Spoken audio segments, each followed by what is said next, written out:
Hi, everyone. We're so happy and excited to see you all coming in and to see some of you on the screen.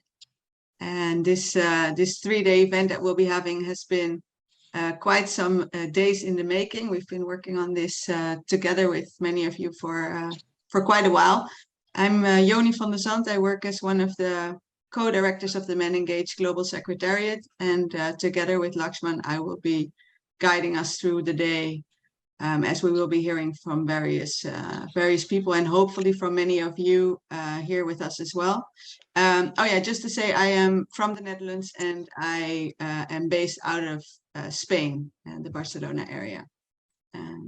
Back to you, Lakshman. Yeah, welcome. Namaste to everyone. My name is Lakshman and I am also with the Global Secretariat and really excited for having this beginning of the 3-day journey with all of you, and we hopefully would be a celebration of our collective coming together and our commitment to the vision we have set for ourselves collectively as a community, as a circle, as a family, global family.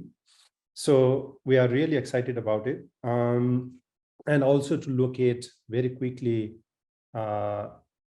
Happy Pride. As we all know, probably is we are in the Pride month, and we would really like to look at ourselves within the local exact context that we are situated in and recognize the challenges faced by our LGBTIQ colleagues and all of us in the journey, in the struggle, and recognize the hard fight that we all have been fighting for the human rights for everyone, and also would like to express our solidarity to our colleagues, everyone around the world.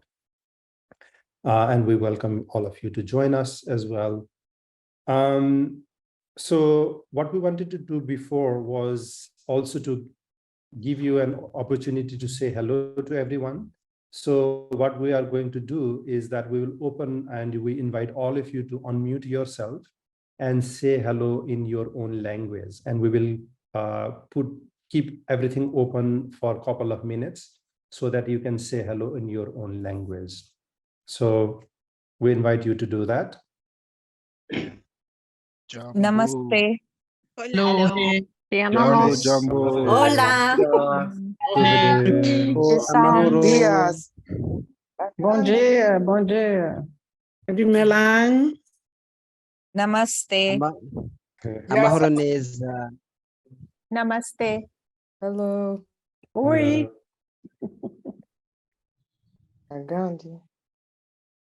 Yeah. Go on as many languages as you can speak. You can. Mulimutya banange. Murumuta bajenzi banje. Namaskaram. Vanakkam. Mahoro mwese. Mahoro neza mwese. Wonderful. It's so nice to hear your voices. Yeah. Let's keep that up. We really want to make sure that we can hear from you as we go through the conversation today.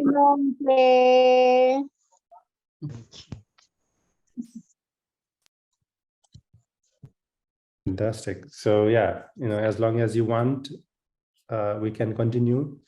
And also feel free to continue to say hello in the chat. Feel free to use your own language, and we would welcome that as well.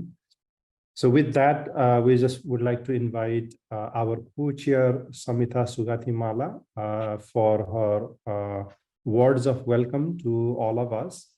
And Samita is, as I said, is one of our global co-chairs. And she is the director of an organization called Foundation for Innovative Social Development in Sri Lanka, and has long been doing this work in Sri Lanka and in the region in South Asia in specific, but also have been contributing a lot in this discourse globally. Without that, I would invite Samita to introduce yourself as well and for your words of welcome. Over to you, Samita. Thank you, Lakshman. Thank you, everyone, and welcome. Good morning, good afternoon, and good evening from wherever you are joining us today. And as much as Lakshman and Yoni, I'm also excited to join with you with this members assembly, which is going to be for 3 days. And of course, I'm sure all 3 days would be very exciting and with a lot of knowledge. And I mean, with a lot of space for us to come together, know each other better, and maybe like, share some of our thoughts, our experiences, and maybe also our challenges as well. We all know that things are getting really challenging. And we are kind of, always talk about the importance of coming together, standing in solidarity, and kind of, supporting each other and getting kind of, there for each other. So that is, I think, one purpose of coming together, as well as to know the work that we are doing around the world. I know that looking at the different languages that we just spoke, and different countries that I have just seen in the chat, that it's like the one whole world is coming together. So it's really exciting, and this is a great space, I think, for me, as Lakshman said, for someone who had been in this space for some time and coming from South Asia and also connecting with other regions is quite exciting, and definitely brings me a lot of new knowledge and experiences. So I'm hopeful that every one of you will feel the same. And please join with us all 3 days. I mean, just click your calendars, do the registrations, and make sure that you join. And on the 3rd day, we will have a lot of more time for each one to have more sharing and more, conversation as members. So welcome again, and over to you, Lakshman and Yoni, to be, with the sessions and everything for today. Thank you so much. Thank you, Samita. So today is the first day of a 3-day program, as Samita was just sharing.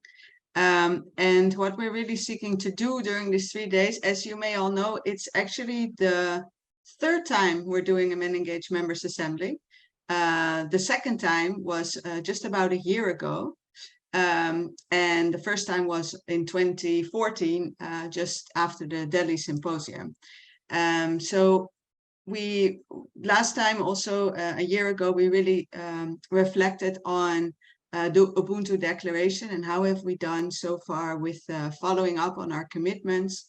And so we have kind of subtitled the assembly for this year also as Ubuntu +2. So we're really inviting everybody here collectively to reflect how have we been doing implementing our commitments that we made in the Ubuntu Symposium and in the declaration and call to action. But of course, we also know that the context is ever changing that we're working in. And Samita was just referring to that as well. There are many challenges. We often refer to this as the backlash. There are challenges in the context. So we working on gender equality, gender justice, human rights, social justice, climate justice. Those are topics that are met with backlash.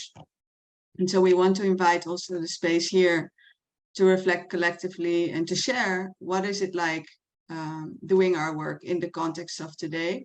And what does that mean for us as being members of Men-Engaged Alliance or being Men-Engaged Alliance? What are really the kind of activities and priorities that we need to be setting for ourselves? What kind of activities do we need to be conducting? So we want to take this moment to reaffirm our commitments to the Ubuntu Declaration and call to action, and to reconnect as a community, and to re-energize ourselves through being that community in the joint struggle that we're seeking to advance. And Lakshman, if you can show, just as a reminder, what basically the Ubuntu Declaration and call to action really highlights, because those are also some of the cross-cutting topics that we'll be talking about throughout these 3 days. Our commitment to intersectional feminist approaches, that we are part of the broader struggle for intersectional feminist systems change, that we center accountable practices, in particular very important as we work on engaging men and boys and transforming patriarchal masculinities, that we seek to strengthen our involvement of youth voices and following the leadership of youth. With that, we work to decolonize our own practices, which is also key on the agenda for tomorrow, for day 2 of the assembly. That we do not only work for transformation of the world outside us, but also very much from within, in our own relationships with each other and in ourselves, which is our inner work for social change. And that we are seeking to work constantly from the perspective of power with, of together we can do more than we can do alone, and building allyships and being in allyship with the broader movement for gender, social, and climate justice. And of course, being a global community as Men Engage Alliance, working together. So with that, I'll pass it back to Lakshman to share a little bit more in depth about the 3 days, what we'll be doing. Yeah, and yeah, in order for us to unpack what Yuni was just sharing, we will attempt to bring all of us together for a 3-day event that we are calling as Assembly for our global family.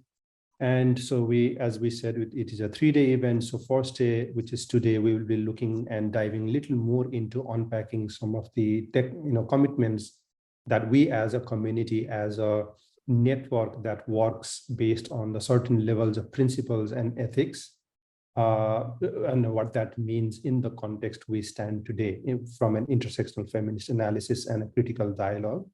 So tomorrow we will be unpacking a little more, which is a continuation of our series that we have been hosting and organizing for quite some time now on decolonization, and building on the spirit of looking internally, putting our own house in order. We will be actually taking movement on day 2 to look at how colonization shows up within the alliance ourselves in our own spaces, and what that means and what we should be doing and thinking critically as we walk towards our common mission and vision that we have set for ourselves, and also to clarify who we are and who we are not in terms of this global colonial order and paradigm that our current work locates. And the day 3 is what we are calling as the Members Assembly, and this is only for the members of the Alliance, which is our internal space where we will spend some time to do our internal work as a global community, and we'll take a moment to listen to each one of us and take moments with that. So, so that's what the day will look like.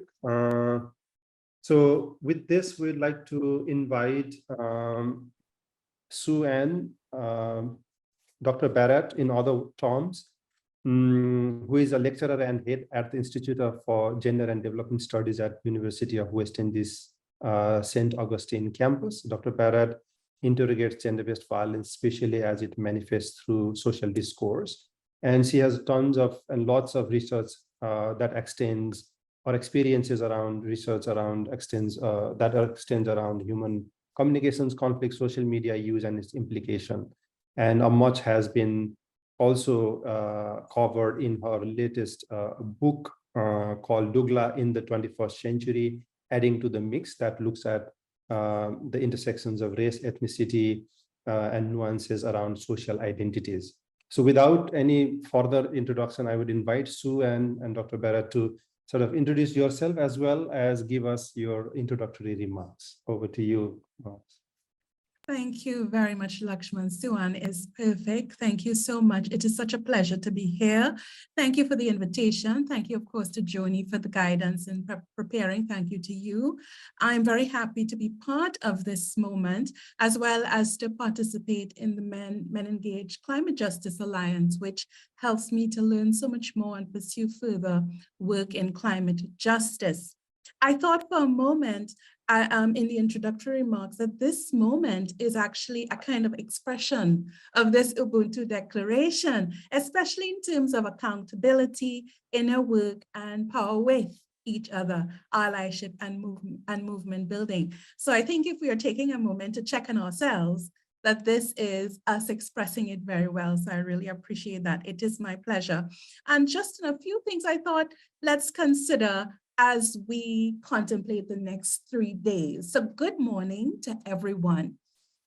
As I said, I'm most honored to have been invited to share a few words at this global assembly, this contemplative moment, as it were, to be able to join you in your reflection, in our reflection of what I'm sure, like you do in many moments, we evaluate what we're doing, what works, what does not, what needs to be revisited, how we can make the greatest impact for transformation. All of this so crucial to a feminist approach to our work, to our commitment to transformative action, to confront, dismantle, reimagine, reconstitute the social relations of gender, or those complex systems of power that reproduces inequity as norm. I'm happy to join you as we work to step closer and closer to gender equality, equity, and justice. And of course, as this extends to the social, the climate, the economic, the health, and so much more. As I consider our contemporary realities featured by confrontations and insecurities, alongside incredible actions for inclusion, non-discrimination, resolve, and resilience, I am minded to keep Nelson Mandela's words in mind. He says, freedom can never be taken for granted, never. Each generation must safeguard it and extend it. Your parents and elders sacrificed much so that you should have freedom without suffering what they did. Use this precious right to ensure that the darkness of the past never returns. And this came to mind because every time we have a conversation with our students at the IGDS, St. Augustine and the region, in fact, we always encourage them to not take the gains for equity, equality, and justice for granted, because as hard won as they were, they can be lost because the counter narrative is relentless. Feminist scholars, advocates, and activists have long reminded of some crucial lessons: that freedoms, rights, justice are hard fought for. We know this. The capacity to do, to refrain from doing, to refuse to do in unique and varying ways are hard to attain. Recognition, inclusion, non-discrimination are sites of hostile encounters of resistance. And all of this is persistently tenuous, contested, and complex. Our declarations and commitments only take form through what I suggest is consistent, unapologetic, affirmed action to reinforce their significance in context. In a moment of clarity, I said, and I say it again today for its continued relevance, let us be strangers to the full stop. Patriarchy as a system of power is resilient in preserving its privileging effect, a privilege often never recognized by those who enjoy it, i.e., largely the hegemonic masculine.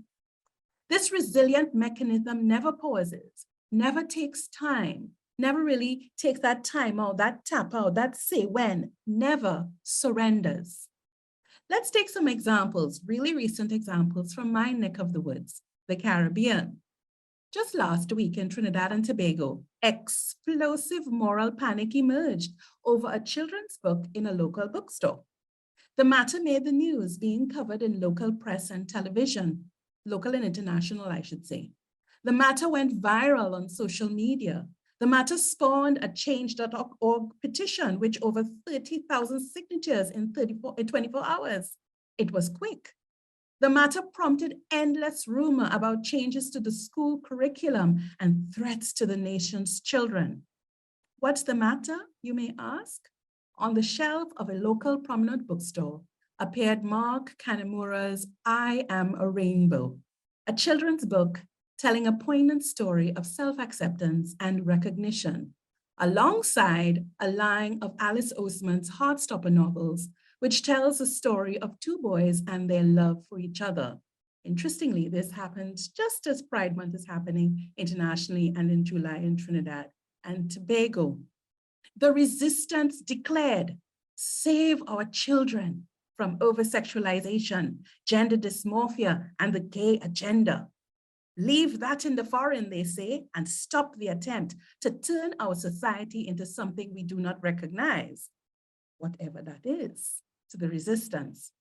Incidentally, all this fear or expressions of such with no acknowledgement of the persistence of gender-based violence that plagues the region, especially in the forms of violence against women and girls, child sexual abuse, family violence in general, and I dare say femicide. The call to action is to boycott the bookstore. Seemingly, books should be censored now, and to confront the Ministry of Education, i.e. the Trinidad and Tobago Ministry of Education, and its HFLE and Comprehensive Sexuality Education curricula, spreading falsehoods that such had changed in response to international mandates to transform gender and sexuality and threaten our society. The emotive appeal, guard your children from the circling evil. That supposed evil being the sign, a character dressed in a rainbow cape, full beard with feminine marked fashion. Last month, in Jamaica, similar moral panic. This emerged over amendments to the UE gender policy. The Jamaica Observer headlines declaring gender policy row brewing at UE and gender policy backlash on May 10th and 11th.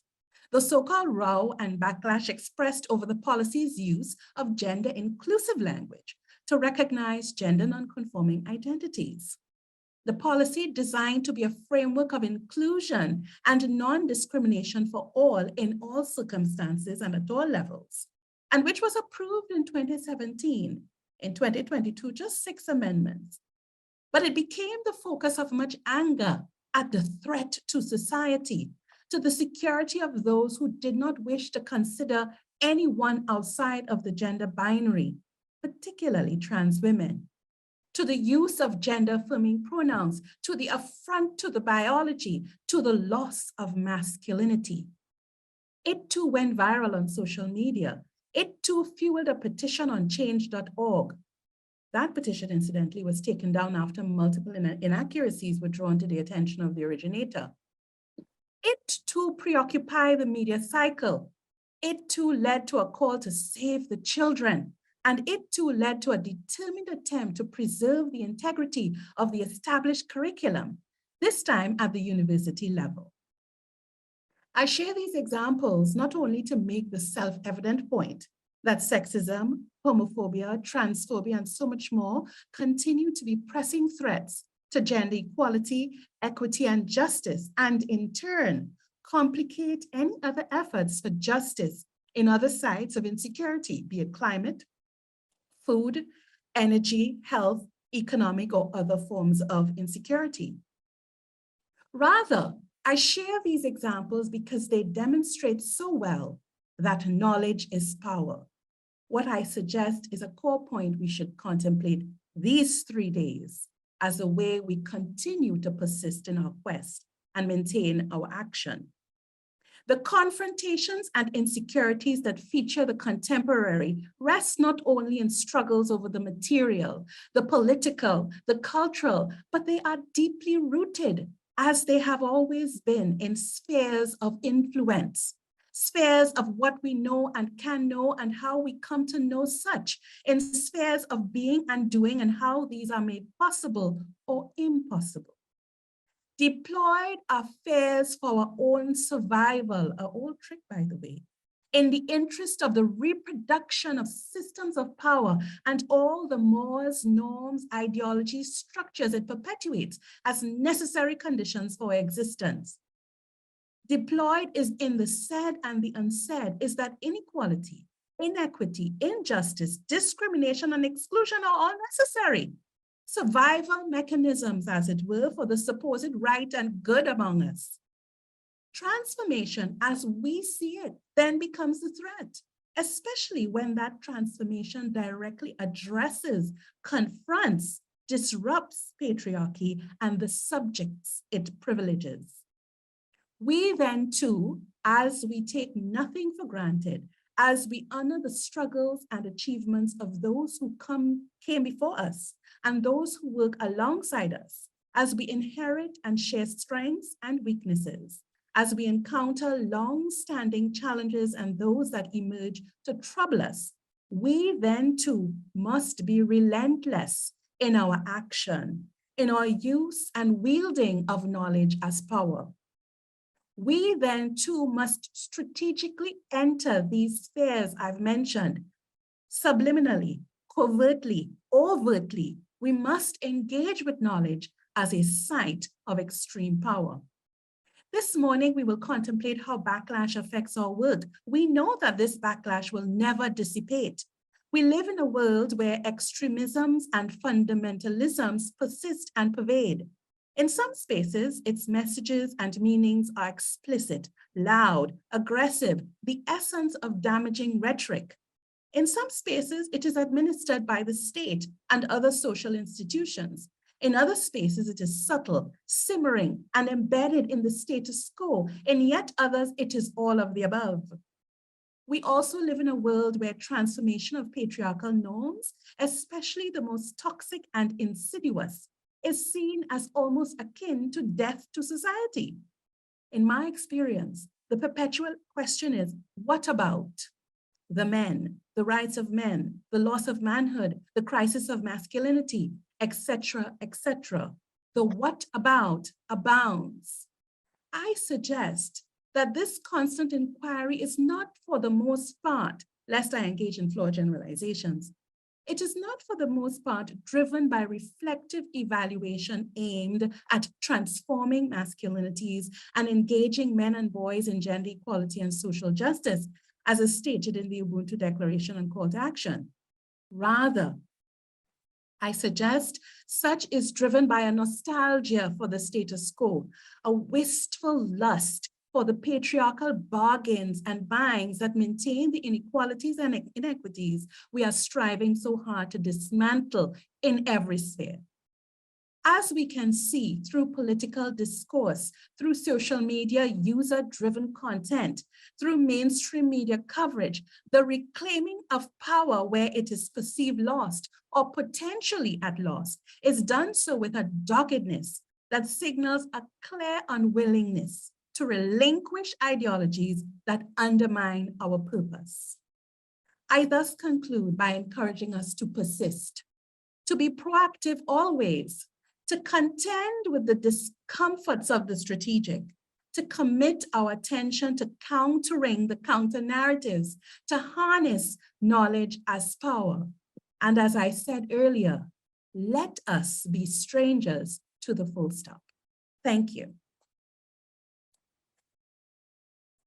Thank you so much, Sue-Ann. I think we have quite some to grapple with from what you've shared, and we would love to hear from Men Engaged members. We'll open up the room a little bit to get some questions, some comments, and some reflections from Men Engaged members that are attending.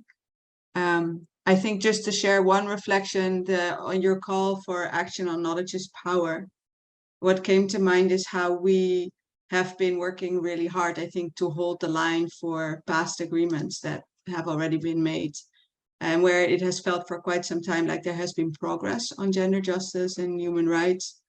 And I think both at the policy level, but also at the community level, there seems to be, in a way, a more profound rejection of some of those advancements. And when you said knowledge is power, it came to mind some of the conversations we're having in our own communities with our family, with our friends, who are somehow, I think, as we're progressing and being more vocal on women's rights, on queer rights, or for climate justice, there is a reaction of fear of losing. You mentioned nostalgia, but a fear of losing. And I think it's very often actually a lack of knowledge. So for our movement, knowledge is power, but also for the people in the communities that are on the fence or even behind it, to share knowledge about how this is not a threat to them. This is an improvement to their lives. We are fighting the same struggles, and it's not the queer movement or the women's rights movement or the anti-racist movement that is taking away rights from others. It's the broader economic system and the patriarchal system that is taking away the well-being and the rights of everybody. And if we can convey, I think the question is, or one of the questions I have is, how do we convey that knowledge in approachable ways to the people that do not speak our technical language, so to say? That's, I think, a struggle that we keep asking ourselves that question as Men Engage Alliance. Yeah, I don't know if you have any thoughts on that. And just really, I see there's some chats coming in, but I'll pass it to you, Suan. Sure. Yeah, of course, I agree with you 100%. I would say, just to take the last point, and it's really a contemplation because it's no straightforward answer, is first of all, you practice empathy, that's for sure. So for example, in the second example, which I was intimately involved in, that is the gender policy issue, knowledge became power because you sat with those who were well behind the fence, very phobic, very, very resistant. And you started to have a conversation about what is the basis for your thinking, your knowing. And you kind of had a conversation and bore patience with whatever seemed illogical to you, to us. And that's where the empathy. So that's the one thing I would say. It takes a lot of work and a lot of patience. This is why I said we have to contend with the discomfort of the strategic, because sometimes it may feel like you're giving up what is your mandate, but really and truly you're navigating and negotiating it. And then the other part is, I do believe that all sides of production, exchange, and distribution, you must be as present as the backlash is. So don't leave it for the narrative to be constructed and reconstructed in context without infusing. Because as you see, as much as we have made so much gains around climate justice, around gender justice, around queer rights and justice, they're being encroached and challenged and resisted and so much more. And I think it's because there is a simultaneous action to disrupt its effects. I saw somebody ask, is knowledge alone truth? And I would just answer and say, I don't even want to delve into the idea of truth, because I think, and this might be problematic, but I'll say it all the same, I think truth is variable, it's contextual, it depends on the site and source and the interpreter of this truth. So I think knowledge means throwing in their ways of thinking and knowing, you know, expanding what you think you can know, what you know, and what you think you don't know, but you already know. I think that's where the power comes into play.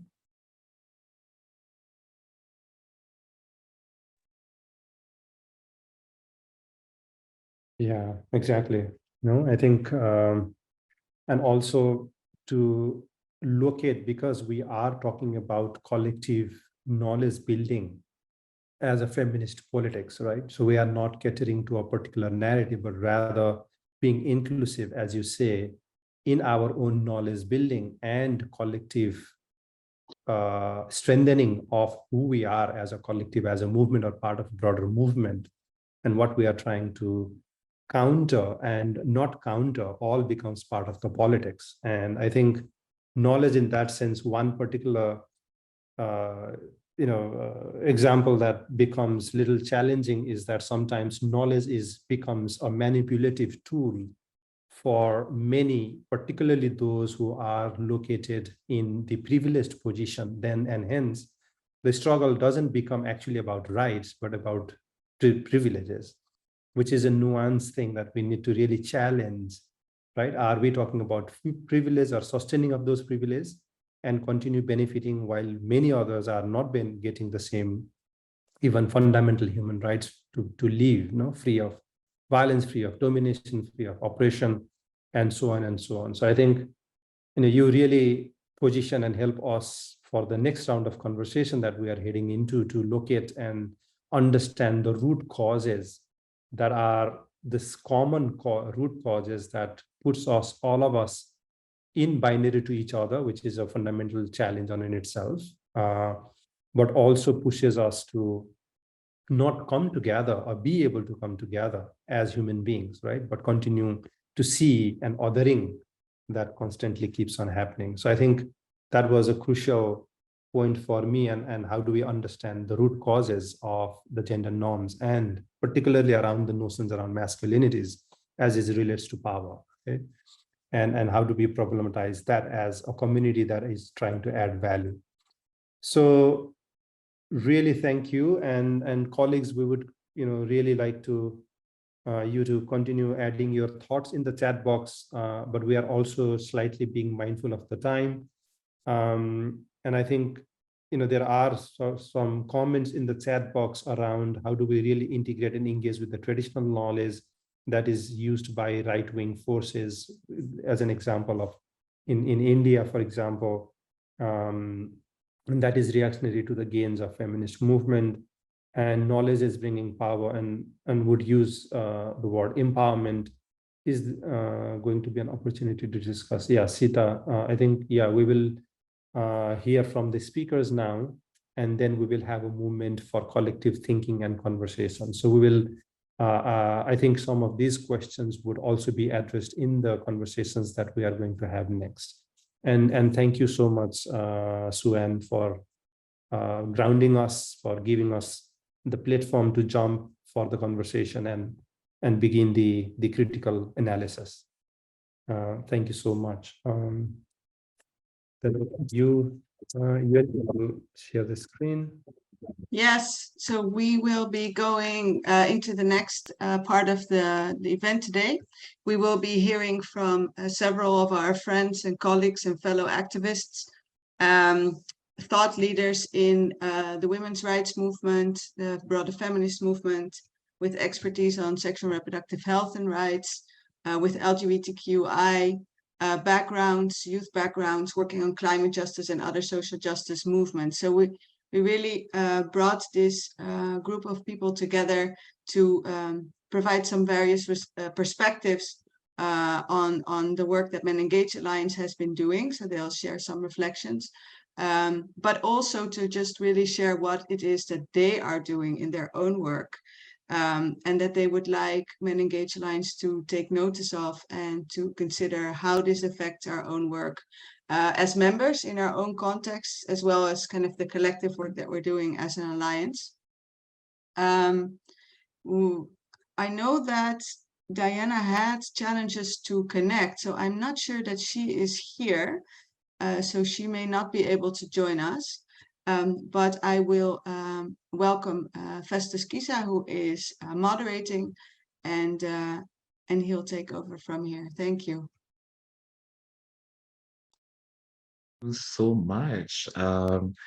This has been a very interesting session. I have learned a lot. I am very honored to be here and to be leading this session on this very important topic. I am going to use my phone to just read out a few things.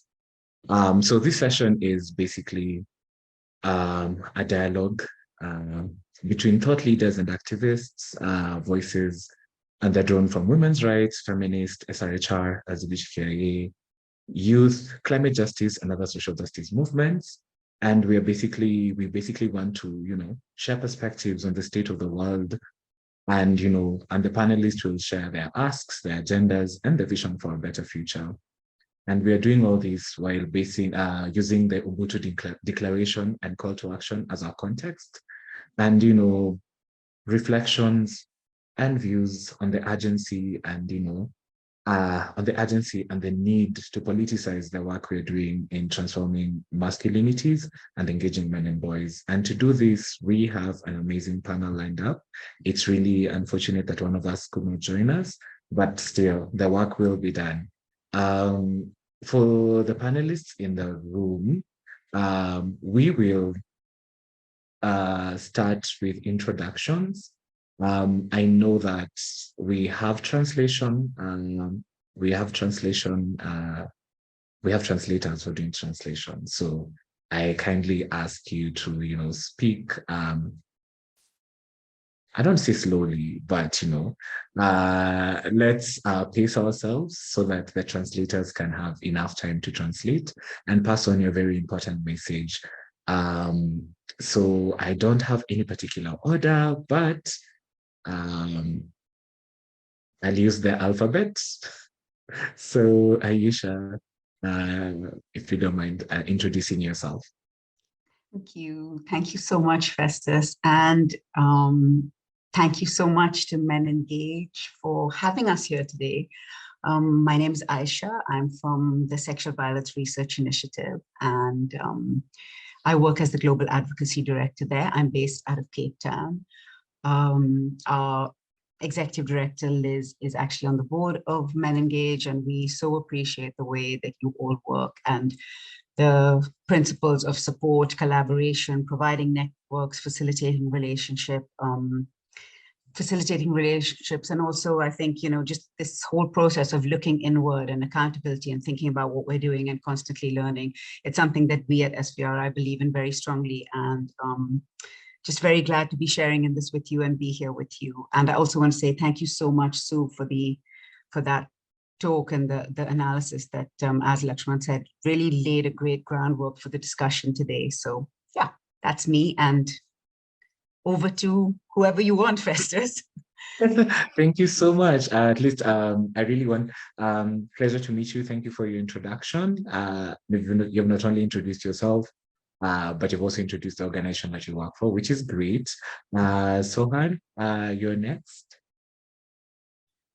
Yes, thank you, Kisa. My name is Sohanur Rahman from Bangladesh. I am working with YouthNet for Climate Justice. It's the largest youth-led movement in Bangladesh, as well as part of the Fridays for Future movement led by Greta Thunberg.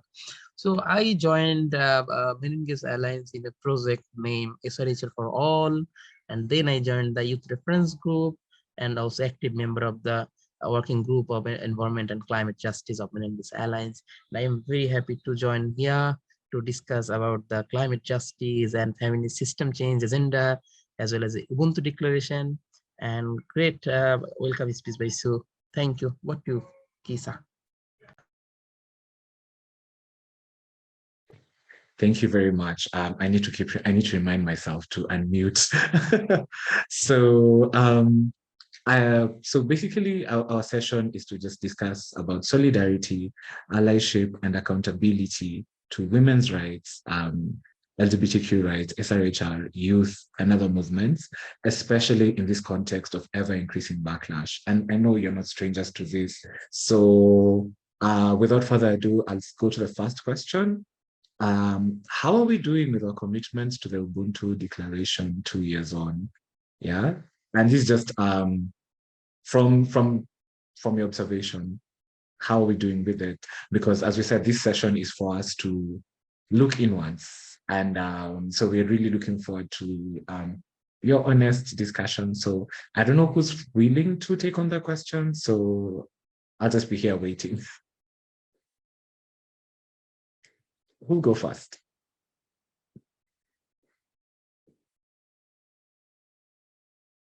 Sohan? Okay, thank you. So when we joined the Ubuntu in the time of the COVID corona, so we are in the triple crisis. It's the COVID pandemic and climate and conflict. And we are also facing the war against nature and women and LGBTQI people and who are the powerless. So Ubuntu is a hope for us. Ubuntu is a new era for us. It's transformation and facilitating dialogues, building action plans and call for action and going forward. And now we are in a Ubuntu 2. So if we focus on the Ubuntu Declaration about the system change, feminist system change. So we committed to gender transformative work with men and boys to learn, to inform by, and build up on intersectional feminist analysis and practice. So for the system change, feminist informed system change or feminist led system change. So we need the men and boys will be engaged meaningfully for the transformation, right? So I am part of the climate movement, and day by day we are heading the climate disaster, or the, it's mentioned by UN Secretary General, climate hell. And the climate crisis, it's not a gender neutral. So the powerful men like current COP28 presidents, an oil head boss is now climate head. So they are destroying planet, they are destroying people, they are destroying women and transgender or LGBTQ people. So accountability is very crucial for individual level, for me to accountable myself to shift my lifestyle, change my lifestyle, change my day-to-day life activities, as well as accountability for our common groups or people, like as a community of men engaged. So we have to enhance our accountability to our work, as well as the global system and the global community. So Ubuntu set a milestone to change the narrative and to change the system with feminist lens. So main message is the breaking the silos and build a wider solidarity among the climate justice movement, among the gender justice movement, among the worker rights movement. So when we will be united, then we can change the system. And I just from the Paris after the global summit on financial system pact. So it's a 80 years old system led by World Bank, led by IMF. So one day or 2 days discussion can't change, but the momentum is created. We need the joint effort to change the system. So after the Ubuntu, we Men Engage Alliance, we have a working group. So we regularly strategize our work in Men Engage to support the activism, support the advocacy campaign. So we are going forward, but we need more coordinated action in regional level, in national level, in local level to enhance our climate accountability with the lens of feminist system change. Thank you. Over to you, Kisa. Thank you very much. Thank you. You've brought out very important points about, our work, the work Men Engage does around climate justice. And I don't know whether, Ayesha, you have something to add on with reference to the sector you work in?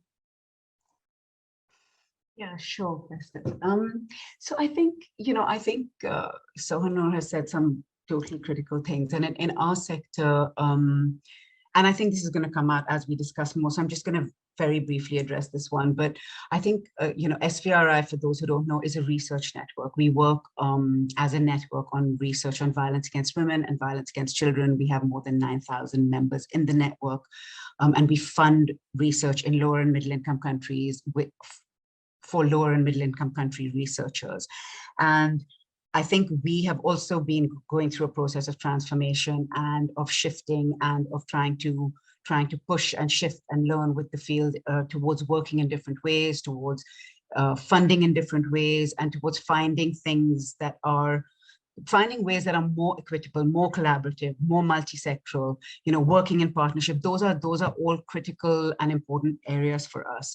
And then within that, one of the most important things that we are trying to do is to shift the way research on violence against women and violence against children is funded, and shift the way research collaborations are funded, and shift the power dynamics and the conversations around decolonizing research, what we mean, who is included, whose voices are included, who, all of these sorts of things. And I can talk more about that a bit later, but I think all of that is directly connected with the declaration and with what we want to do as an organization.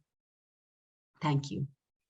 Thank you very much. Wow, thank you so much. I think I did not know that much. I did not know that SVRI has 9,000 members, and so that's very critical.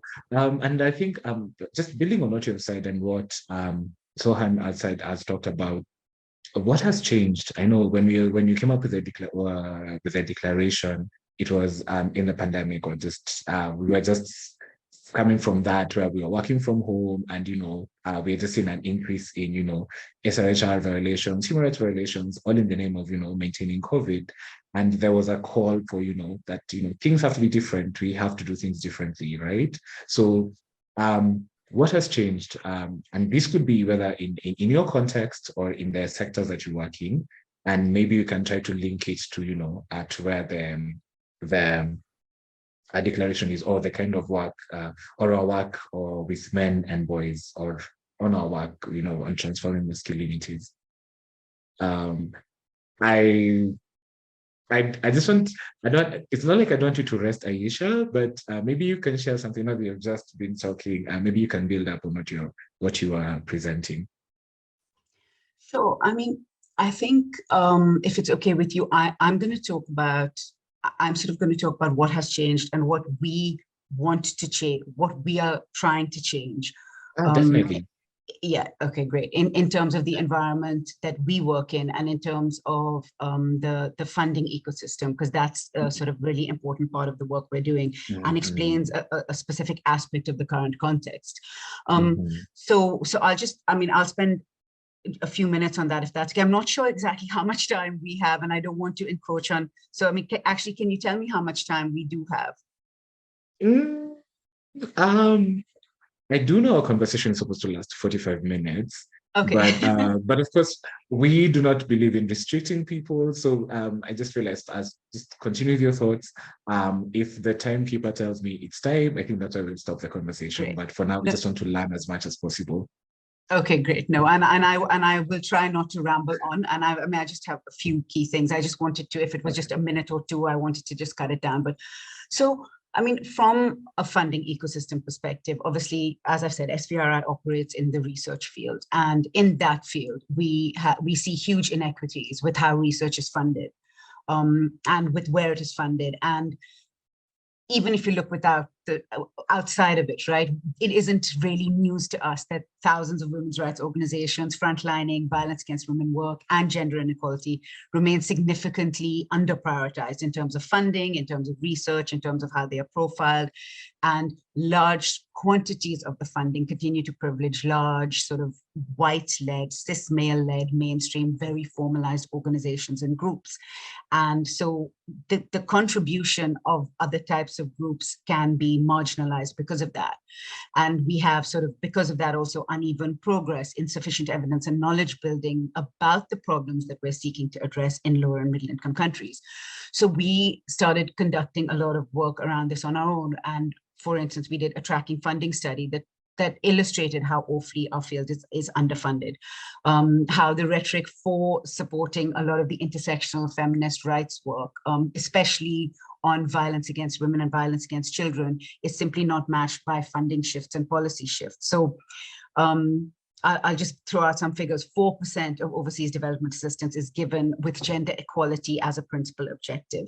So in 2018, this was $4.6 billion out of $153 billion of total overseas development assistance. Of that, less than 1% is dedicated to violence against women research and programming. And of that, research on this, as in what works, what doesn't work, what do we still need to know, which is obviously something that SVRI works very majorly on, comes in at something tiny, like 0.05%. Despite the fact that this is such a huge human rights and public health issue and costs countries billions and billions of dollars each year in terms of public health costs, law enforcement, support services, and all of that. Now, within that context, again, when we see who's being funded, you know, the people that are on the ground, the people that are closest to the problems, the people who have the most chance of having the real impact, receive a tiny proportion of the aid that's available for gender equality programming. And we still have this huge imbalance with the large, massive multilateral organizations or the international organizations with big consultancy firms still getting most of the money.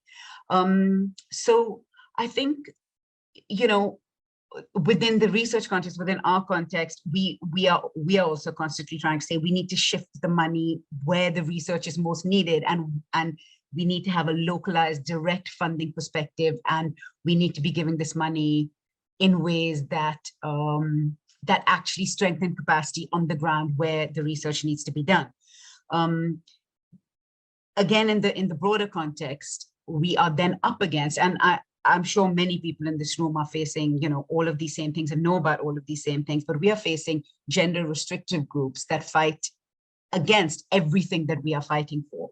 They will target domestic violence programming and legislation, LGBTIQ plus rights, abortion rights, comprehensive sexuality education rights. I mean, as Sue was bringing up just now, those types of gender restrictive movements are supported amazingly. They are supported in long-term, huge block funding, flexible grants, billions of dollars being given over 50 years, you know. So those organizations are able to take risks. They're able to develop long-term strategies, adapt quickly to political and social events, and develop huge political and cultural influence, not only, say, within the United States, where massive right-wing organizations are being funded, but globally. So that's the context in which we operate. We get what we're up against. And within that, we're saying, look, we still need so much more work, so much more research needs to be led and undertaken by practitioners and researchers in and from lower and middle income countries, where the burden of these problems is the highest. Now, we've already said the money that does exist is concentrated in higher income countries. Even when there's research being done in lower income countries, it's being led by higher income country researchers. So in our context, I suppose, sort of in sum, what we're trying to really do is to say, how do we shift this in really constructive ways? We at SVRI are only able to fund less than 5% of the eligible proposals that come to us. We see, you know, how inequitable research collaborations are. So we're looking at more funding, but we're also looking at funding done better. So we're saying to funders and to researchers and practitioners, think about these issues in a much broader way. Look at, you know, when we talk about decolonizing funding, what do we really mean by that? And how can we talk about decolonizing research without actually funders taking on board all the different things that need to be done? So, I mean, I would actually like to go into this a little more, but maybe a bit later in the conversation I will, where we actually talk about what we mean by saying why does it matter how it's funded, how the funding is being done? Why can't we just stop at saying, just give a lot more money? Because we can't, but we can talk about that a bit later. But the main point I wanted to make is that the funding ecosystem right now really does need massive transformation and shifting. And it needs to be done from a perspective of decolonization, from a perspective of shifting the power, from a perspective of finding, you know, of putting the money into the hands of those that are closest to the problems on the ground and who can have the most impact. And we really need to kind of have those very difficult conversations around how to shift those power dynamics and how to be honest about what is prevailing in that context. So I will. Okay, thank you. With watching, the aspect of funding is very critical because our work heavily relies on funding. Yeah, and we also know that a majority of the funders also happen to be men. Because if you look at, I'm not done research or statistics, but I do know that many of these funding organizations, I've read about, you know, how funding for women's work, and now you've informed us about funding for violence, addressing violence in GBV is very limited. So maybe that's also something to introspect, you know, for the men and, you know, and for those with power and who have who determine where money goes to actually consider this kind of information, because we don't normally have spaces where both of us people are saying, hey, I work on this and this is how our funding situation looks like, because we're usually always looking for money to do the work. Thank you for that. Before I come to you, Sohan, I've noticed, Diana, you've joined us. Thank you. Can you hear us?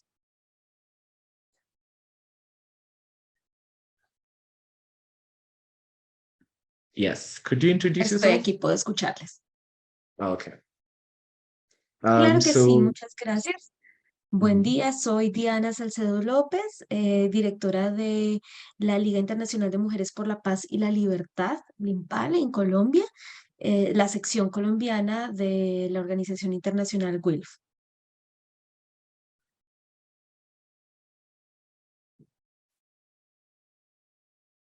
Thank you so much. Thank you. So I have asked the question, we have asked two questions so far about what our commitments are, how we are doing with our commitments in the Ubuntu Declaration 2 years on.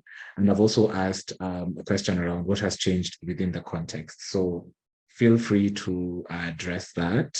And then, but Sohan, do you want to contribute to the question? What has changed in the context? And you can give it whether it's in your region or in the sector that you work in.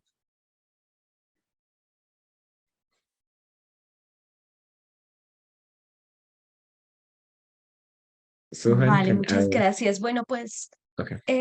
Lo primero que quisiera mencionar es que estamos en este momento en una era de transformación de muchas maneras y discursos en los cuales se está hablando de la igualdad de género, y eso tiene unas garantías, pero también tiene unos riesgos muy importantes para los derechos y para las agendas que hemos venido construyendo hasta ahora. En este momento vemos como en varios, como lo estaba mencionando la persona que me antecedió, en varios lugares del mundo, las agendas conservadoras, las agendas hegemónicas y un poco que miran hacia el pasado, están nuevamente en la agenda política, no solamente ganando terreno en los escenarios políticos de las elecciones, sino también ganando un terreno muy importante en la ideologización y en la construcción de culturas hegemónicas que responden a esos mandatos, ¿no? Que son no solamente patriarcales, sino que son también mandatos culturales, mandatos ideológicos que promueven las diferentes formas de opresión, no solamente el patriarcado, sino también el capitalismo, el racismo, el clasismo, el heterocentrismo y todas estas otras formas de violencias y de opresiones que están al orden del día.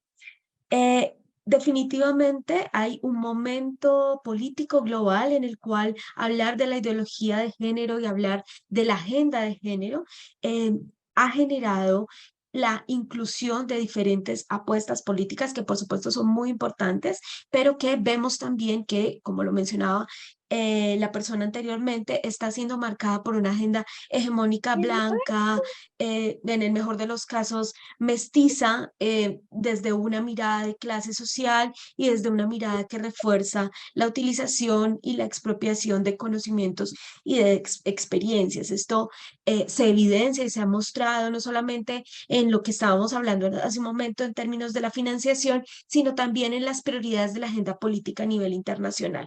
¿Cuál es la prioridad que tiene la agenda de Naciones Unidas a nivel internacional? Es una prioridad pensada, por supuesto, en la agenda de las mujeres, pero en una agenda de las mujeres todavía desde la consolidación, desde la mirada de las mujeres como víctimas de los conflictos armados, por ejemplo, víctimas de las diferentes formas de violencia, pero todavía que no le apuesta a entender a las mujeres en su agencia política y en su agenda política. Y esto tiene mucho que ver de dónde vienen este tipo de propuestas de discurso, ¿no? Están, por supuesto, sentadas en las bases de la mayoría de quienes están ahí, que son hombres blancos, hombres que han tenido el acceso al poder y que no solamente han tenido el acceso al poder económico, sino también al poder del conocimiento, que en los países de América Latina, de África, pues sigue siendo todavía un bien escaso, por decirlo de alguna manera. Estos son los mismos hombres que están diciendo a nivel global cómo se debe formular los procesos de construcción de paz, cómo se debe pensar la seguridad para las mujeres y para las comunidades, cómo se debe pensar el capital, a quién debemos cuidar y cómo se debe proyectar, digamos, la agenda democrática.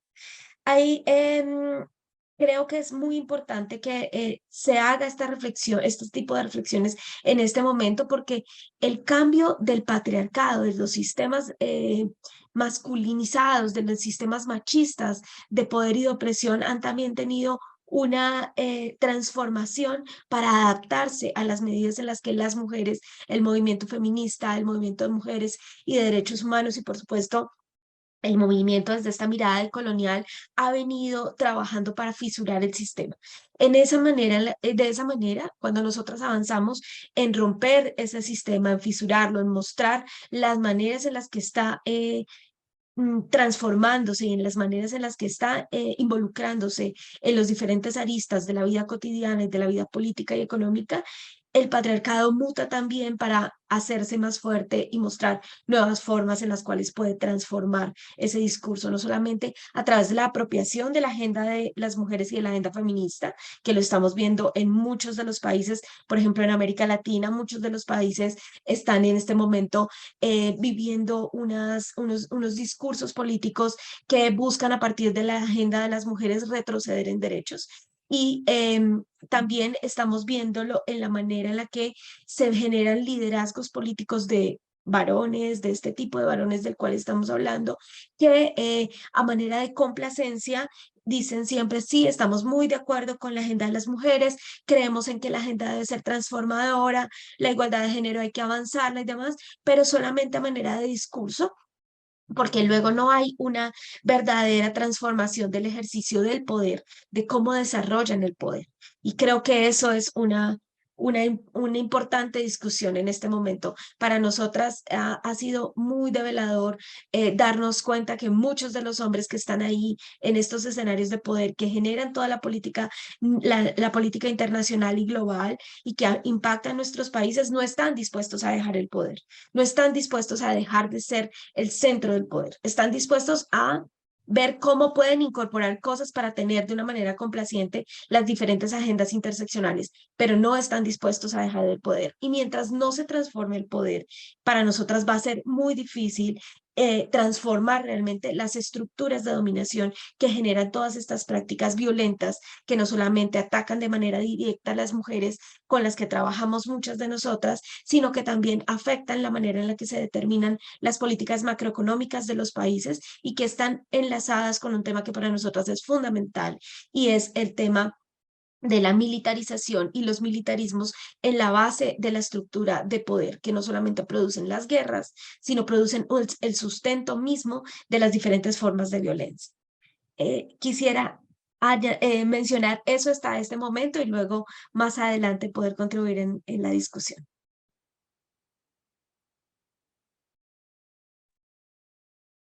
Thank you for that. Thank you.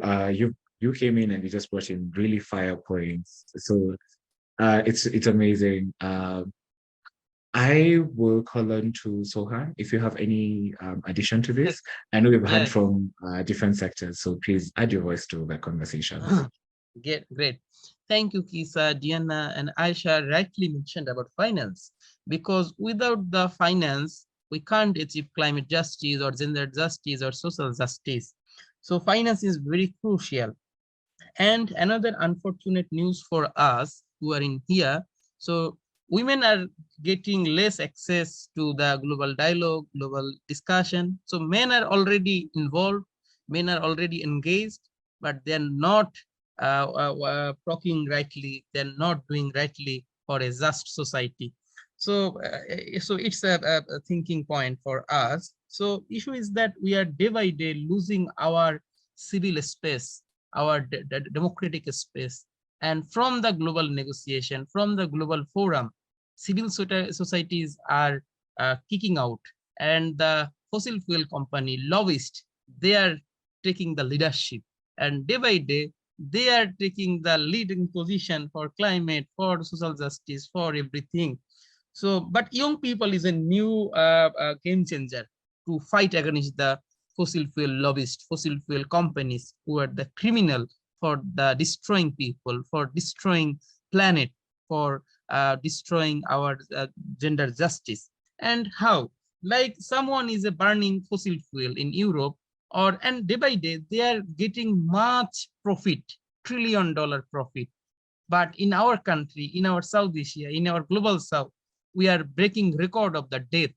So they are making profit, and we are sacrificing our life, our livelihood, our homes, our agriculture, our culture, our heritage, everything. So someone is burning fossil fuel for his business, but it's sacrificing our women's reproductive health and rights. In my country, for the water crisis fueled by climate, so girls are taking birth control pill to stopping their menstruation.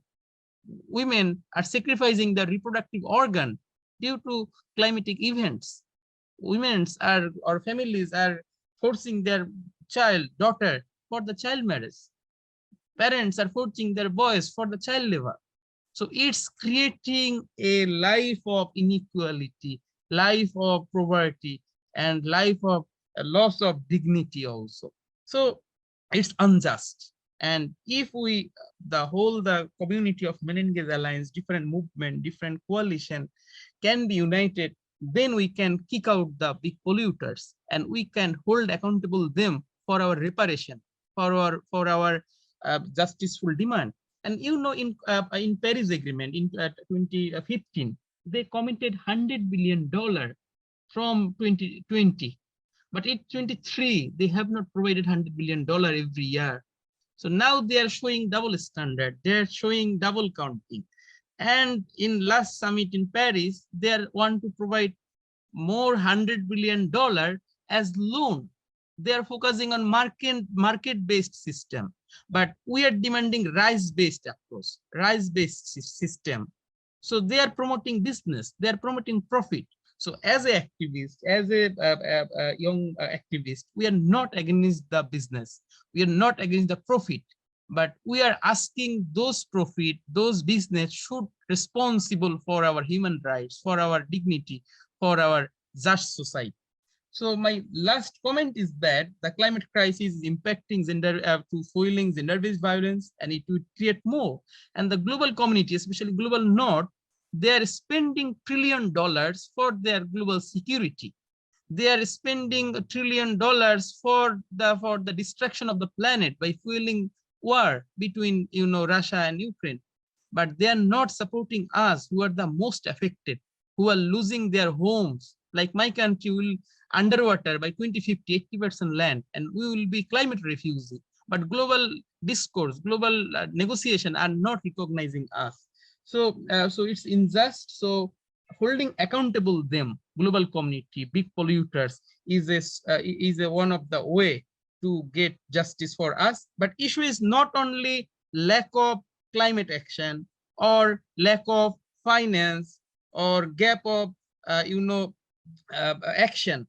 It's a gap of trust, gap of cooperation, gap of solidarity. So it's time to act, because climate crisis or unjust society is not impacting one country. So this inequality, this poverty, this climate change does not follow the border. So it's a one planet. So one planet should protect by one community. I thank you, Kisa. Thank you very much. So it's going to be a bit noisy here. Started to rain, but you've brought important discussions, and I just want to link it quickly with the 7 pillars of the Ubuntu Declaration and call to action. And Men Engage affirms to, has made commitments to intersectional feminist approaches, feminist systems change, accountability, youth, decolonization, inner work for social change, power with, allyship, and movement building. So how are we doing with those commitments, and how do we not silo? Like we have talked, you're clearly thought leaders in the areas of your work. So how do we work together to make sure that Men Engage, or is able to work on those commitments? Yes. So, and these are, so if you have any ideas, and I'd want to start with Ayesha, because you talked about funding and and how that affects our and how that affects your work. And maybe I just want to maybe your thoughts on how do we not silo to make sure that Men Engage commits to all this, to the adheres to the commitments that we made in the Ubuntu Declaration. Thank you. Yeah, so I mean, I think one of the ways that we look at these commitments, and especially the commitments around not siloing and around intersectional spaces and including diverse voices, and I assume this is relevant for the Men Engage Alliance and all the groups. So in the work that we do, it's really about including diverse voices as much as we possibly can in every process, and making sure that we are serving the field in the ways that we should be serving the field, and for the people who need serving the most. Obviously, we are firmly committed to addressing inequity and to addressing power imbalance. And as I've already said, to making sure that funding goes to lower and middle income country researchers based in lower and middle income countries. But one of the ways that we try to actually do this is that in all our processes, we try to make sure that diverse voices are included and that we are impacted by that. So I'm just going to give you an example from our research priority setting processes. So just to explain that quickly, research priorities are really the unanswered questions or evidence gaps that a group of people will agree are the most important to advance the field, right? And one of the things that we found over the years is that research priorities on violence against women, violence against children are generally set by sort of high-income country academic researchers or policymakers, you know, sitting in expensive rooms at expensive universities, and they're not actually being set by the field. And therefore, then what happens, very little bit of precious funding is then directed towards research agendas and research priorities that don't really matter for the communities that the research is meant to serve. So a way that we have found around this is to actually find participatory ways to do research priority setting so that we find priorities identified by the field and they're identified for the field. And we use methods that have several stages, have multiple ways to reach out to diverse global stakeholders. We ask for participation. We use many, many different languages. Again, this could be, you know, these are things that are lessons for us all, right? How do we increase access to all of our processes? So the languages, the different accommodations that are made in terms of accessibility, how do we increase access to the processes, and how do we ask questions in ways that make sense? So some of our learnings have been that we have to run qualitative processes, for instance, alongside surveys. So I'll just step back for one second. So what we do in our research, so let's say we have a list of questions and we're asking global stakeholders from all different areas, from all different countries, from all different types of groups and communities to actually comment on those and say, is this question relevant for you? Well, a survey might not work for practitioners in different types of places, or they might find it very complicated, or maybe the very process of setting a research question or thinking about a research priority is complicated.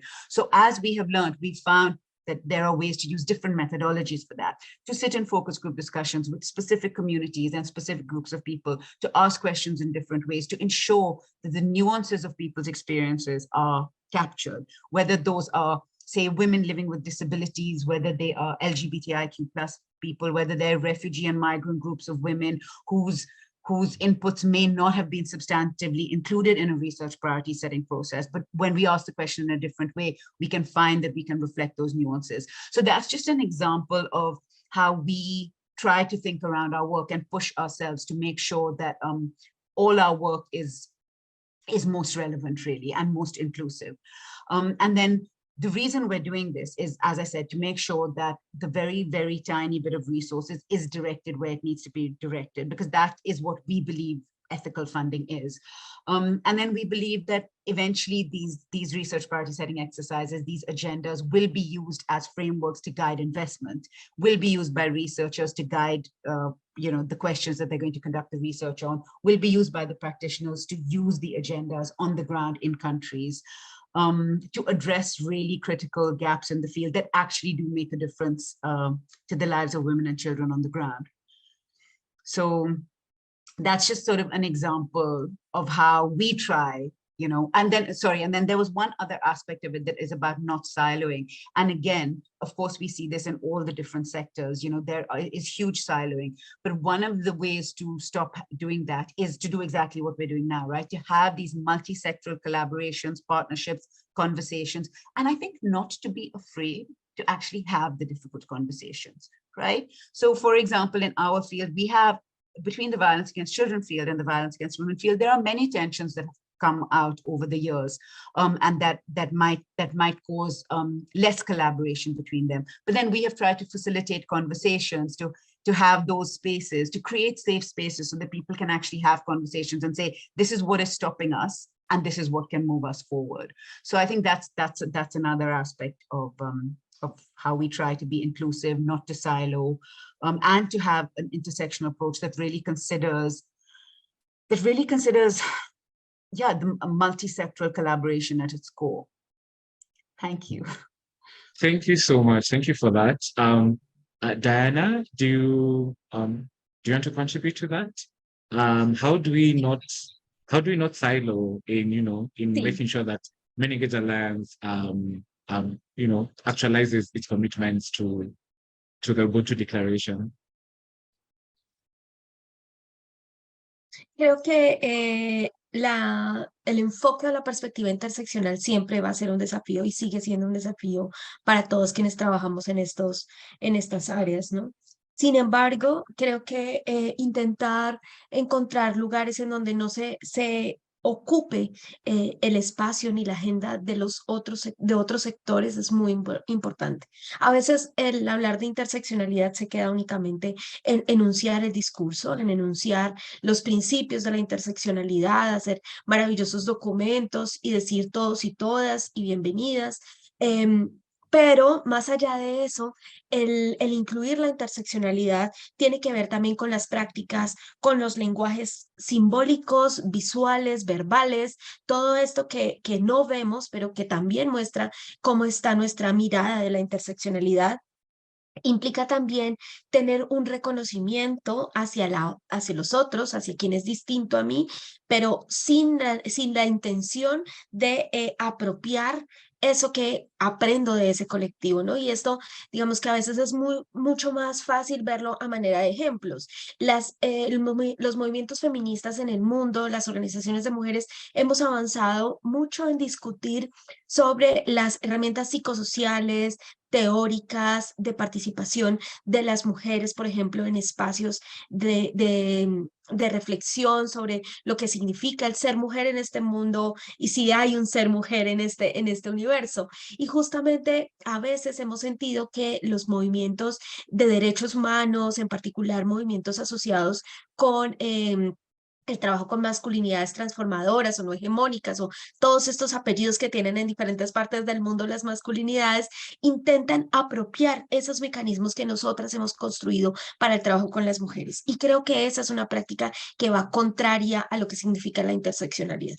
Hablar de la interseccionalidad es incorporar justamente saberes también de otras experiencias, pero sin la necesidad de apropiarles, sino de dar un lugar también a esa voz. Y eso no implica fragmentar, implica ser capaz de reconocer el privilegio desde el cual yo hablo y desde el cual también hago el análisis y la reflexión, pero implica también entender que cada una de los contextos está atravesado por estas diferentes formas de opresión, diferentes estructuras de poder que no puedo yo solamente ver porque diga que hablo de la interseccionalidad. Se necesita mucho más que enunciar la interseccionalidad para hacerlo. Y eso para mí está muy enfocado también en lo que mencionaba al principio, cómo poder hacer que la interseccionalidad se vea en los lenguajes simbólicos, se vea en estas pantallas, se vea en la manera en la que nos comunicamos, se vea en la manera en la que priorizamos no hablar en inglés, sino hablar en otros idiomas,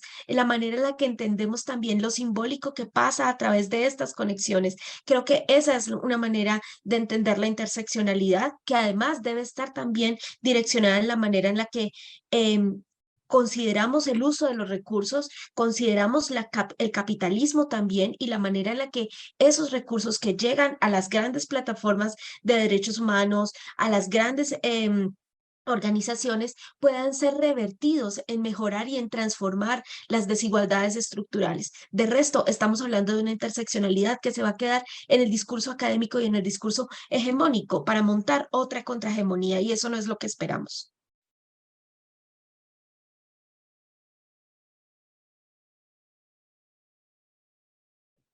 Thank you. I pressed the wrong button. Thank you very much for that and for calling us out, for just calling us to a higher standard. It's not just about you have to be intentional. It also has to be about the practice. So thank you for reminding us, Diana. Sohan, if you have like 1 minute before I'm negotiating for closing remarks. So you have like 1 minute and then we'll have, and I'm not putting pressure on Yoni, but Yoni, if I could get 3 minutes, so we can have closing remarks. Because this is a great conversation. We really want to just leave it like that. So Sohan, your thoughts on how we Yeah. can silo, and then we can wrap it up with closing remarks. Yeah, thank you. And my final comment is that breaking the silos is very important, and we discussed on that, and that decolonizing financing also. So when we are talking about decolonization, I am focusing on that. We must focus on localization, and that localization means local people will be the leading position for action, for development, and women, girls, young people will be the center. Thank you. Over to Kisa. Thank you so much. I don't know whether I've been given that opportunity. Rahman, please give me an indication that we could do a closing remark. Awesome, thank you. So, and this is basically, we are asking, so what's your call to action? Having taken part in this discussion, sharing your experience about the way you, how you work. So what should you tell the members at the assembly of Men Engage? What would you like them to remember from this conversation based on, the challenges that you're facing or the promising future that you see in your work? Ayesha, Diana, and so on. Okay, so I'm just going to continue along the trajectory that I have been talking on. But in terms of quick call to action, I think, yes, reflect on who and what gets funded and why. Just that's huge. And push to interrogate that all the time.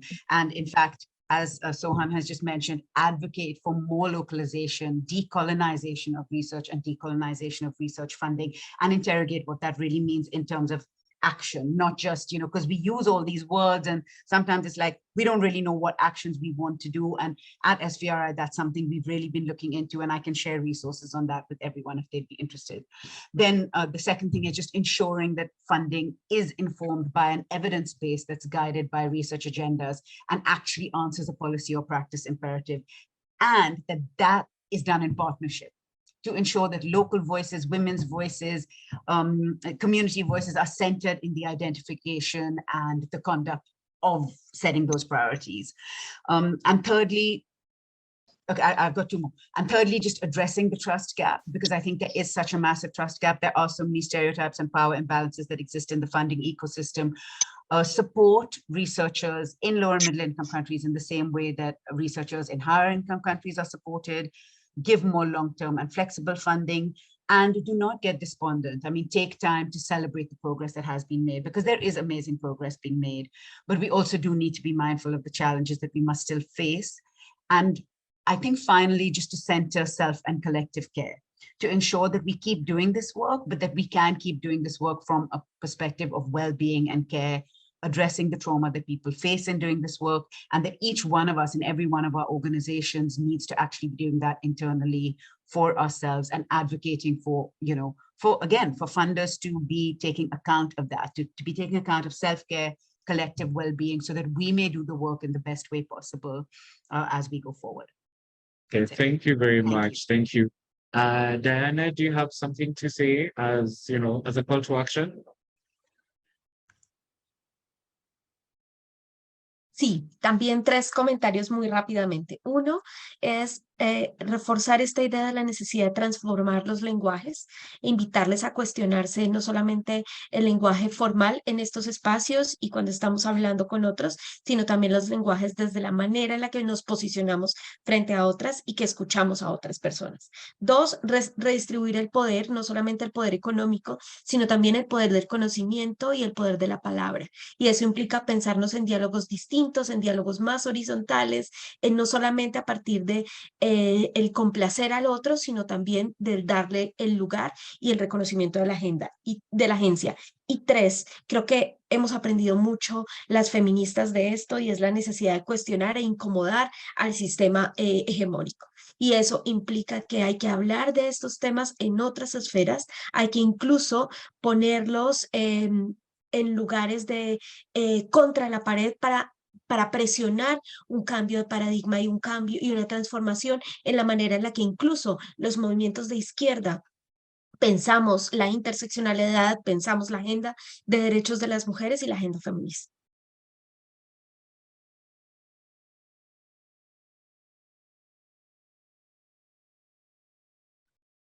Thank you so much. Sohan, any call to action? Yes, my call to action and commitment is to breaking the silos and building a coalition of all kind of movements and different group who are fighting for gender justice, LGBTQI rights, worker rights. So building coalition with them for the wider movement, first one. Second one is the knowledge power.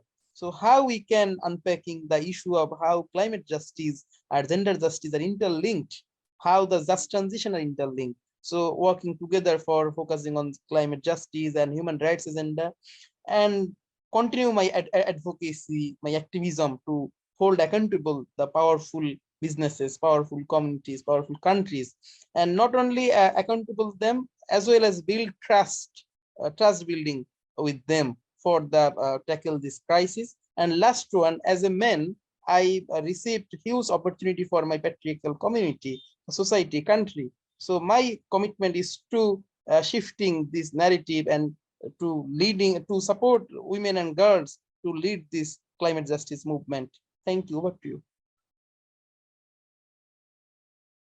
Thank you so much. I have learned quite a lot from you, and I don't have any other words to say. We have gone past our time, but thank you for your time, for your expertise, for your patience, and for taking time to participate in this panel discussion. I will hand over to you next. Thank you, Kisa. Thank you. Thank you, Diana, Ayesha, and Sohan. This has been absolutely fantastic to ground again, building on to where we started, and continue, giving a lot of food for thought for the coming 2 days as well for our conversation in this direction. We really appreciate your time and joining us and accepting our invitation. So we'll take some moment to look into the questions that we have received from the chat box as well, and spend some time to reflect. So this is also encouraging to the colleagues who are joining us and with us here to either raise your hand if you want to say or speak, or add your questions or comments or reflections in the chat box, and we'll try to accommodate them as much as possible. So we have got a number of questions in addition to a few that we had earlier from before as well, starting with how do we really integrate and engage with traditional knowledge that is being used by the right wings in the context of backlash. And then also there was a question to Ayesha in specific, if SVRI only works with universities and educational institutions, and I responded to that question on the chat box, that SVRI also works with NGOs, local feminist NGOs and organizations as well.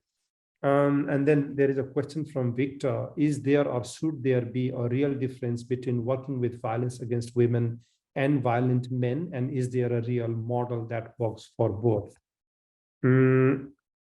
And yeah, Sikandar responds that there is a big difference and a suitable model is there that's created by IHR. I'm not sure, International Human Rights. Probably, I'm not familiar with that group. International Human Rights Frameworks, okay. And then, yeah, there is also question to Diana in specific on looking at how do other factors such as socioeconomic status and geographical location intersect with intersectionality. So we'll pause there and see if any one of you have any responses to that questions or reflections so far.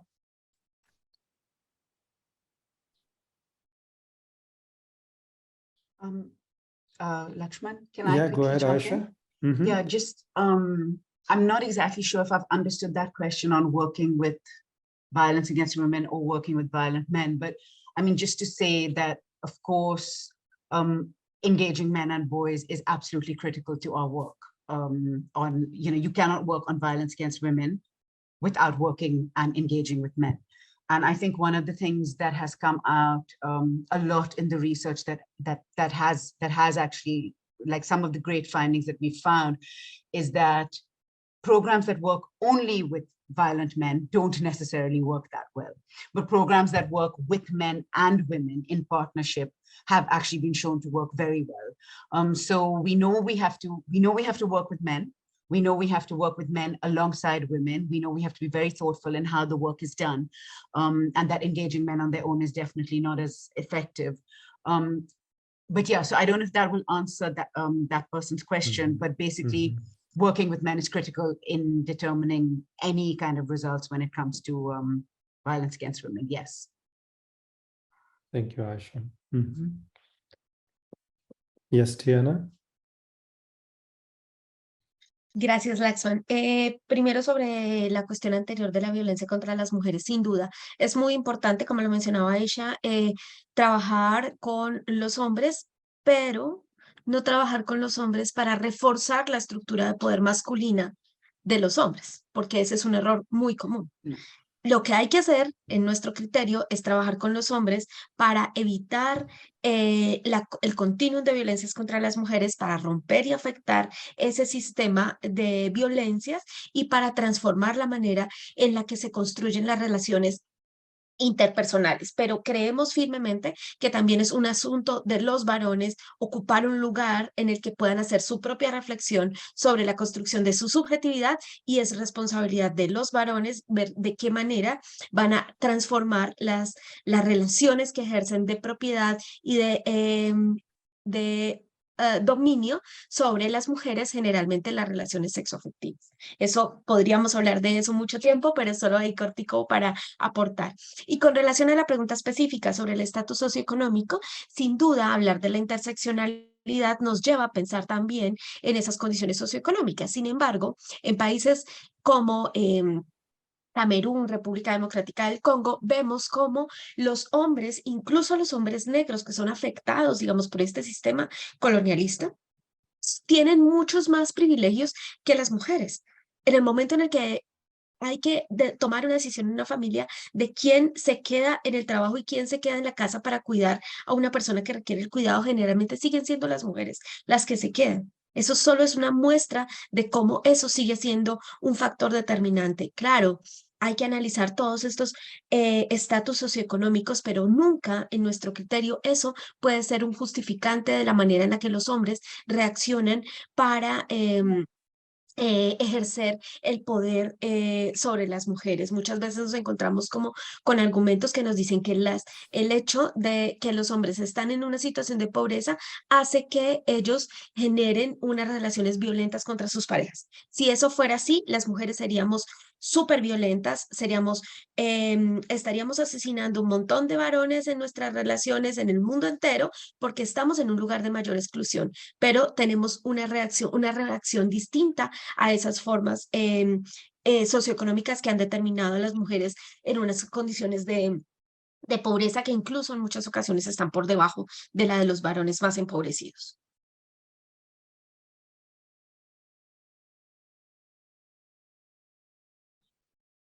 Thanks so much. I see we have one raised hand, so we really welcome everybody to, if you want to say something, to raise your hand, and then we'll take orders and unmute you, or unmute yourself actually. And just to note that Festus Kisa is still with us as well, and is in the chat also available to respond, but is having sound issues due to the heavy rainfall in Kenya where he's at. So we'll pass it to Shri Kumar and then to Sita Shankar.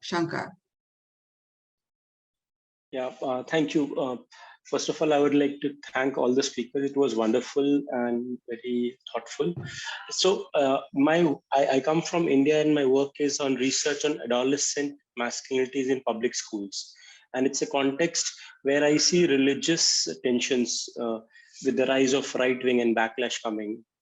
Now, I really like the idea which Diana put in when she talked about intersectionality need not to remain in academic spaces, but how does it translate into spaces like public schools?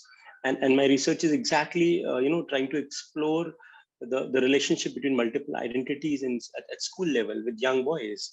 Now, what I would like to understand is how, and it has, my question is two-part. One is, how do you understand and decolonize and localize your research to a level that it captures the reality at the ground? And second is, because the funding question is very important, which I think Ayesha raised, because it's the funding and what is the status of funding of these kind of research. I'm not aware of at the global, not even the national level. How is South Asia or how is India?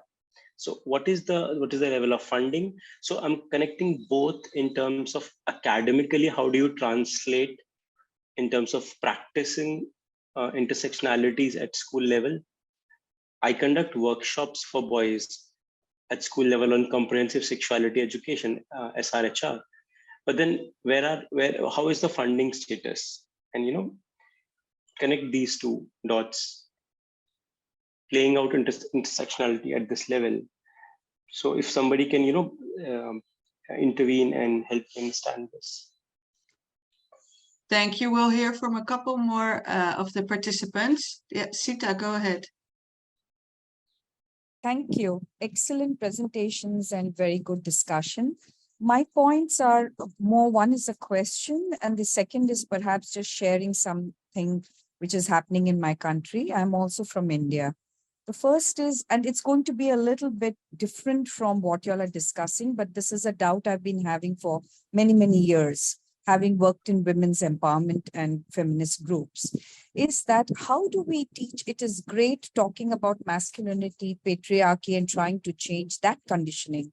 But how about when women do become empowered and do not, make it tangential after becoming equal, actually moving into a space where they don't take on the responsibility which is due, because of which some misuse happens by women to oppress other women.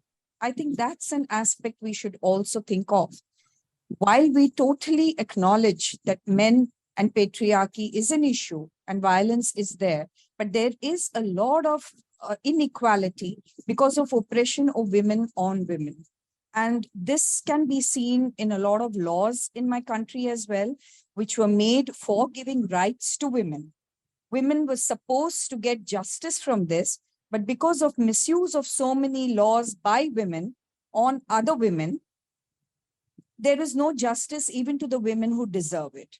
So I'll just stop here. It's a slightly different angle, but I thought that this is the right forum for me to raise this, because we need to introspect, and we cannot just say that we women do not have a responsibility once we are fighting for our equality. Are we being responsible to other women? That's the question I'm asking. Thank you. Thank you, Sita. Imtiaz, go ahead.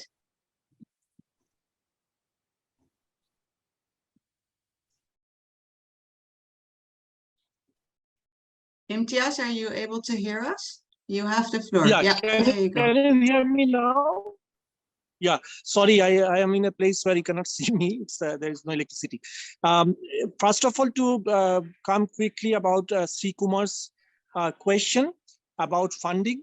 Sri Kumar, please take it as a kind of response from an ignorant participant. I really don't know much about Indian context, but in case of Bangladesh, over the last 12 years, we have been working from the Center for Men and Masculinity Studies, and we could raise around $1 million for research funding.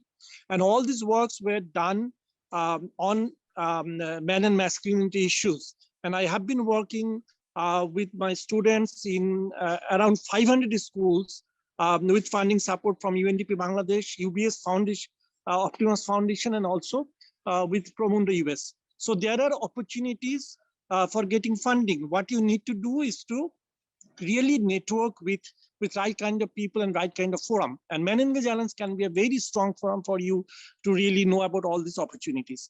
This is one thing. The second point is about adolescent masculinities. I mean, we have been trying to develop about decolonization. Sorry.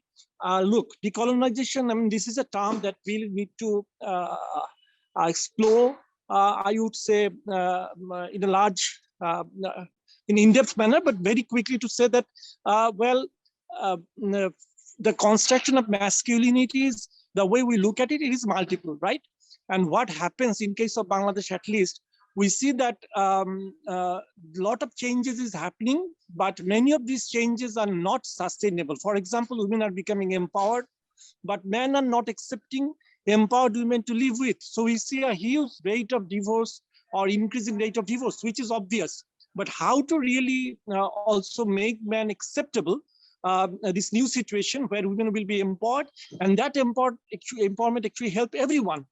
That is something where we also need to really work on and really look from the below. And from our work, we work with fathers, and we have seen that when men realize the importance of really women being empowered, they actually help. And we have tested some approaches. If you are interested, I can share you the resources, or you can also go to our website. Just Google Center for Men and Masculinity Studies, and you will find some resources which might be helpful to you. And coming back very quickly, I wanted to talk about decolonization, but not now. Let me come back to it later. But the last point that I want to say is, well, we will have to think of our locally context-specific nature of masculinities. And so far, we understand from our last 12 years of work, there have been a lot of construction of masculinities which are local and which are very gender egalitarian, or which are supportive to gender years. Because of colonization, you see a growing change of masculinities, which is more patriarchal, and which is also you see masculinity is also becoming more influenced with the Middle Eastern kind of version of Islam. At least in case of Bangladesh, that is what we are observing. So I pause here, and maybe we come back later and talk about it. Thank you very much. Over to you. Thank you so much. So I don't see any further raised hands. Let's hear from our speakers for a short round of responses, and then we'll pass it straight on to Bianca, as we will have further engagement between the people that are participating today. So we take the opportunity to already thank Ayesha, Sohan, Diana, and Festus, Kisa as well. And then after hearing from you, we'll go on to the next part of the program. Thank you. Diana, were you going to say something? And then I have a quick comment as well in response. Sí, era la de antes, pero aprovecho para entrar sobre estas cuestiones, cada una de ellas apasionantes para poder conversar. Pero quisiera enfocarme en el tema de las mujeres y también la opresión de las mujeres sobre otras mujeres. Las mujeres no crecimos ni nos hemos construido en una burbuja de cristal ajenas al sistema patriarcal y al sistema de dominación.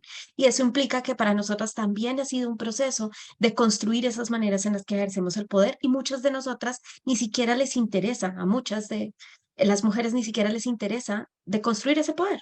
Y eso también hay que criticarlo. El hecho de decir que necesitamos transformar las relaciones de poder implica también tocar la manera en la que las mujeres nos relacionamos y la manera en la que las mujeres también ejercemos estas formas violentas contra otras mujeres. No estamos diciendo que las mujeres seamos buenas por naturaleza, los naturalismos no existen. Justamente hay que avanzar en trabajar en esa transformación de esas lógicas de poder. Y eso lo sumo con otro de las preguntas que hacían o de los comentarios frente a esta situación que nos ocurre en cotidiano, y es que los hombres, cuando se dan cuenta que las mujeres estamos en el poder o estamos ganando espacios, entonces hay una contraatacada, digamos. A eso es a lo que nosotras hemos visto como es la transformación del patriarcado, ¿no? Ya se dan cuenta que estamos en el escenario de poder, entonces ahora, ¿qué vamos a hacer? ¿Cómo el patriarcado muta para también incluir sus formas de violencia y de opresión en esos escenarios? Y justamente una de esas es acudir, por ejemplo, a la manera en la que ejercemos nuestras relaciones sexoafectivas, hablando de nuestro pasado sexual, identificándonos con ser las voces o los cuerpos utilizados por el sistema masculino, mencionar que solamente estamos ahí porque venimos de ser las esposas, las parejas, las madres, las hijas de tal hombre que ha tenido ese lugar de poder, y generalmente esa es una manera en la que se muta para seguir debilitando y seguir reduciendo el ejercicio del poder de las mujeres en esos espacios, porque desafortunadamente no todos los hombres están en pro de avanzar y de transformar su masculinidad, y mientras las mujeres hemos avanzado en entrar en el escenario de lo público, en confrontar ese escenario de lo público también, muchos de los hombres lo que han hecho es avanzar en construir nuevas formas de violencia para tratar de volver a las mujeres al estado, al mismo estatus en donde hemos estado históricamente, ¿no? El estatus de la subordinación.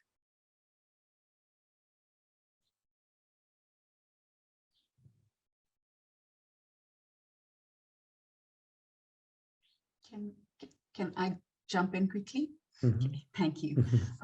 So yeah, just going backwards, I also just wanted to say something quickly about this idea of women oppressing women and all of this. I mean, I think, yes, we are, I think, Sita, you'd asked this question, but I think, yes, we are all responsible, of course, for creating a new world and having different types of equitable relationships. But I don't think women, because of the oppression they've experienced, are more responsible than anyone else, right? And at the end of the day, we all continue to live in extremely unequal systems of power, and we're all trying to negotiate our own position within that all of the time.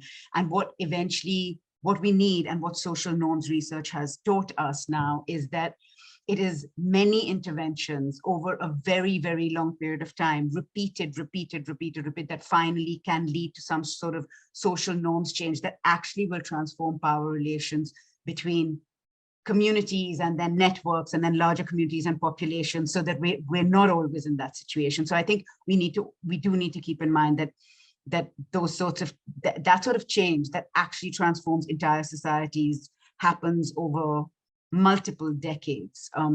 And one small program that might change one thing, yes, I think a hugely critical point was brought up here. You know, there'll be a program, it seems to be fantastic, it will change one element of behavior in one place, but then a whole other set of negative consequences result from that, because actually the underlying social norms have not changed in that community. So you know, there's a whole different balance that goes wrong then. So I think it's a critical point to look at further. And again, I think there are some good resources on this, and it would be a great basis for another conversation to be had in a concrete way. And then finally, just a quick comment to Shri, you had asked about how do we really decolonize research? And I think from the SVRI perspective, what I can tell you is, what are we looking for? You know, we are looking for research proposals that come in that actually do look at local level issues, where the questions are formulated in community with the needs that have been identified at the community level, where we see that community stakeholders and particular types of partnerships are being formed on the ground, and in order to answer the questions that actually matter, not in order to meet some agenda that, you know, a funder has set or some other kind of thing. So I think looking at local agendas, looking at those sorts of priorities, making sure that the localized relationships and the local forms of knowledge are represented and that sort of thing would be really important. I know that's important to SVRI. I can't comment on other people, but I think when a researcher comes to writing a research proposal or conceiving of research, then those are all important things to keep in mind when you're talking about decolonizing research. And if you, I have an excellent actually learning document on decolonizing research, which again, happy to share if anyone wants to reach out. And finally, thank you so much. Thank you very, very much for inviting SVRI to be part of this conversation. It's been really interesting and great. Thank you. Fantastic. So with that, I think, you know, a good recall on what we have reiterated in the Ubuntu call for action is that on feminist systems change. So probably to ground that is we are talking about feminist systems change agenda here, so that we can address some of these topics that have been brought up. And we will soon also be launching an online course on power, patriarchy, and masculinities, where we'll be delving into some of these questions more. But yeah, and the discussion continues, no? It will continue tomorrow and day after. So with that, just being mindful of the time as well, just handing, once again, thanking all of you, Diana, Ayesha, Sohan, Kisa, and everyone else who contributed, and passing it on to Bianca for the next step. Thank you, everyone. Thanks, everyone.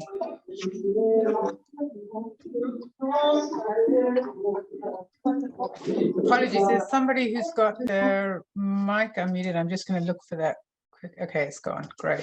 So hi, everyone. Thank you for being with us. I know we are actually on time now, so apologies for that.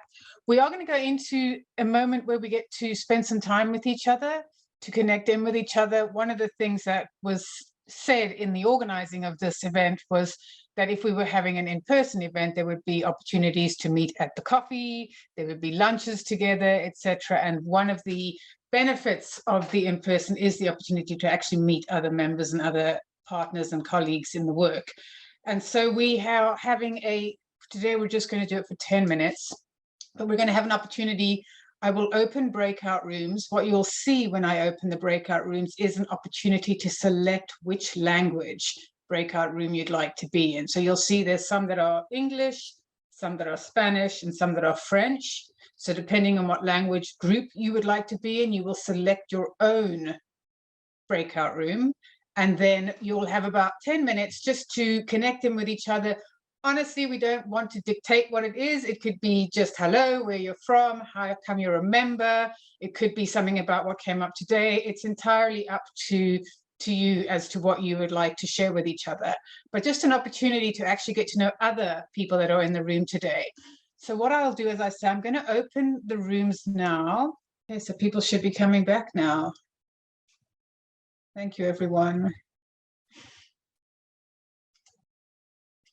I hope that you were able to connect in with at least a couple of other members. I know some of those rooms were quite large, so hopefully there was time to at least say hello and get to know a few other members. We are, as I say, running out of time, so I'm actually going to just hand it straight over to Yoni and Lakshman, who will do the closing and share a little bit about tomorrow. So thanks, everyone. Welcome back. Thank you. Thank you. See you tomorrow. See you tomorrow. Thank you so much. Thank you, everyone. Thanks so Thank much. you. See you tomorrow. See you tomorrow.